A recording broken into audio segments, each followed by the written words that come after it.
Hey guys, this is Brian with a pickups video from Saturday, October 13th.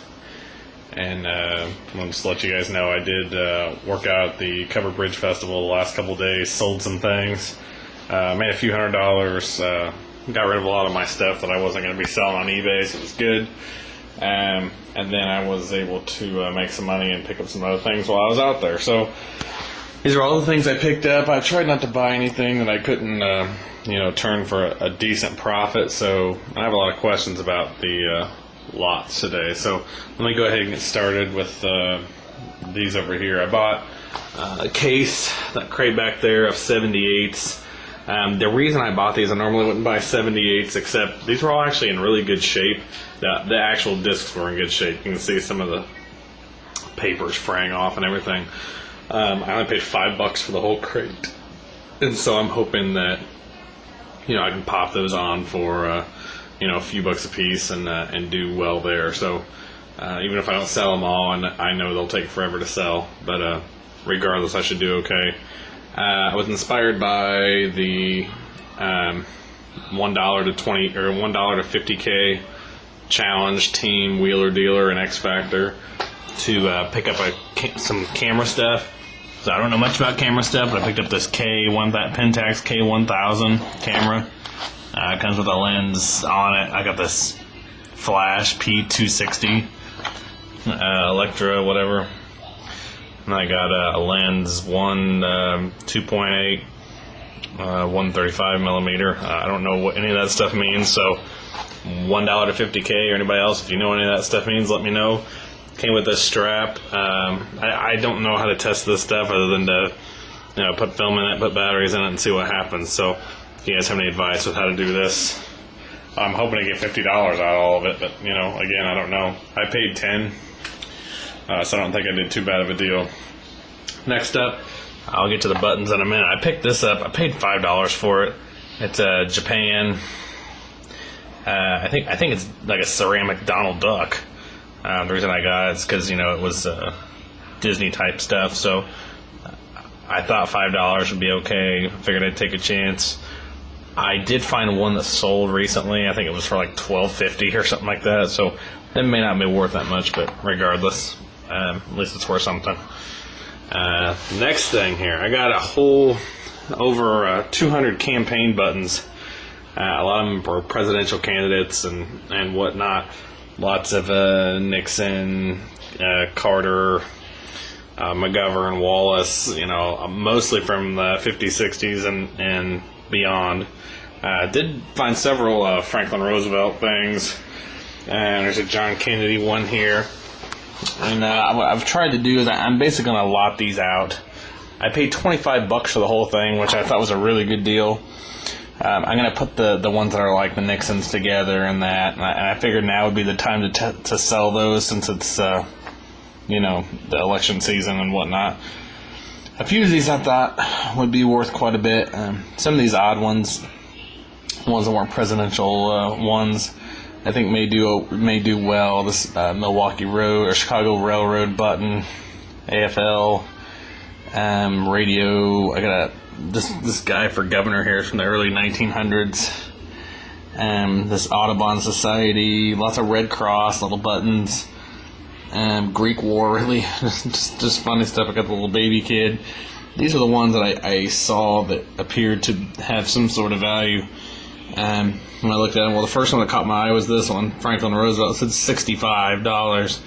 I couldn't find this for sale online, but I did find another site that was selling it for like $38. So I'm guessing that's probably a little expensive too. So, if it's worth $20, then that's good. I ended up getting two of them. So I think that was a good find. I also got this Singer sewing machine, or Singer Service sewing machine company button.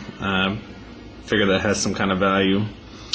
The one that may actually be worth the most that I found so far is this Winchester one. I only found one listed on eBay, and they wanted $59, but it was a buy it now thing, so you never really know. These were going to be my two wild cards. They're both from Teddy Roosevelt, early 1900s campaign buttons. Sorry, I'm trying to get these in. I haven't found the one on the left. I think the one on the left may be really good. Some of his buttons sell, to the hundreds of dollars. I can't find this one in particular. I was up till like 4 in the morning researching this stuff before I went back out again today, and I couldn't find the one on the left at all. And I looked through probably 1,000 pictures of Roosevelt buttons.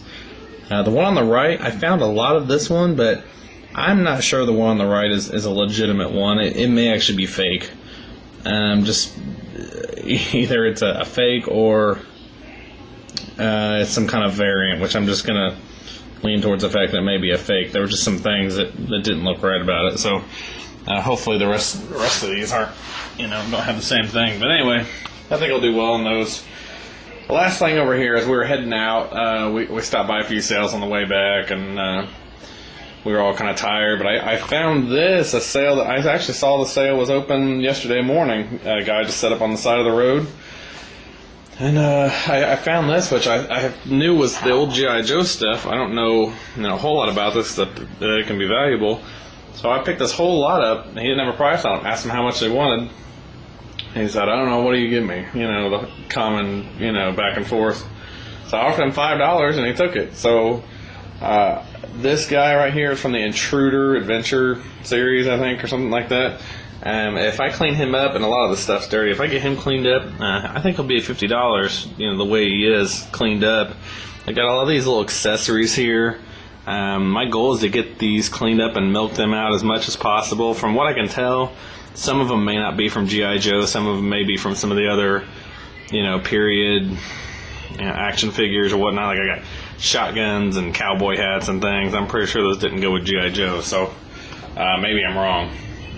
These were before my time. So anyway, if you guys have any idea, a lot of these are crusty and really need a cleaning, but I don't want to ruin them. So if you guys have any advice on how to clean this stuff without tearing it up and having it disintegrate, and you're let me know. But I wanted to throw that out there. I also got the case with it, so that was cool.